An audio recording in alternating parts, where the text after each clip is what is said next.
مهدی تبریزی، اگر امروز 100 جفت کفش بدوزم، فردا 200 جفت بدوزم، پس فردا 400 جفت بدوزم، شما چه نتیجه میگیرید؟ نتیجه میگیریم شما قبل کار یه مقدار تل میزنیم.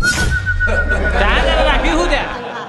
خانم مبینا، شما بفرما ببینم دلیل اصلی مرگ گیاه چیه؟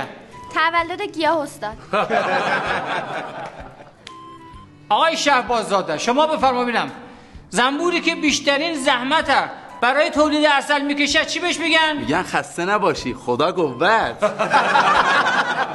توف تو کلات کنن.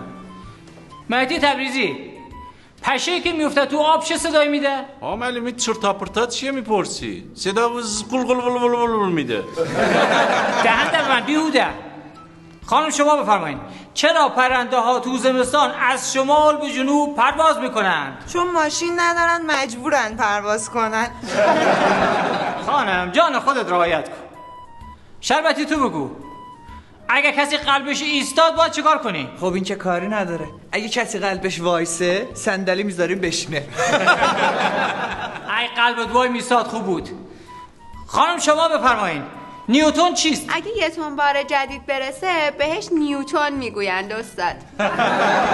خانم رعایت کن تو رو خدا نذارید. لا اله الا الله.